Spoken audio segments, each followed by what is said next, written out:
Hayotimda mani mudhish demayman, lekin qo'rqinchli voqea ro'y bergan.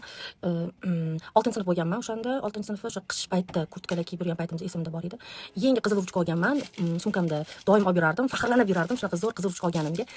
Ukam bilan bitta sinfda o'qirdik. Ukam doim maktabdan keyin qolardi. Opa, siz ketaveringmi, futbolga qolaman derdi.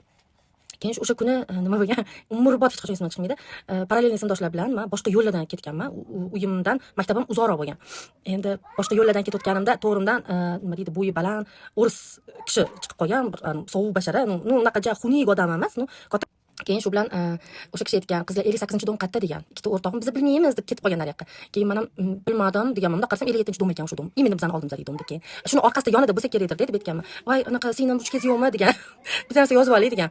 Keyin shu bilan qizil ruchkam chiqib qolgan. Shu qizil ruchkam berib turganman, qo'liga bir narsa yozayotgan bo'lgan. O'rtoqlarim bilan xayrlashib ketdi. Keyin shu bilan yurib o'sha men uni orqasidan ergashib ketyapman. Qizil ruchkam bering, ruchkamni bering, yangi olganman men uni deb ketyapman orqasidan bola bo'libdi. U kishi keyin narigi domlarga o'tib ketgan. Ichkari mahallaga kirib ketgan. Men ketdan yuraverganman ergashib. Ruchkamni bersa bo'ldi dedi. Tavba, hayotimdan ham shu ustun tavba. Keyin shu bilan qanaqadir domga kelganimizda, domga kelganimizda, oxirgi podyezdga borgan. Oxirgi podyezdda ham yo'l yo'q, chiqib ketadigan yo'l yo'qda, o'ta tupik qanaqadir. Keyin o'sha yerga borgan, podyezdga kiraylik, shunda mashina shunda yozib olay deb yana paysarga solib chiqavergan tepaga zinadan, men ham ketdan chiqaverganman. Aka, iltimos bering, iltimos amaki bering ruchkamni debdi. Keyin 4-etajga chiqqanimizda 5-etajga yetib qolganimizda u menga pichog'ini chiqarib baqirib yubormadi vatida. Men endi o'sha rangim oqarib, o'sha yomon bo'lib qolganman-da, o'sha bola bo'lganman. Keyin tepaga qarab 58-kvartira bormi, yo'qmi degan.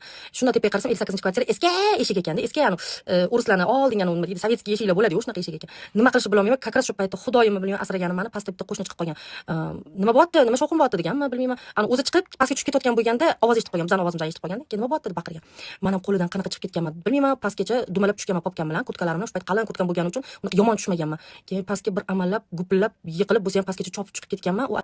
Keyin haligi ayol, to'xta, sen qayerda turasan, kimsan, kimni qizasan degan.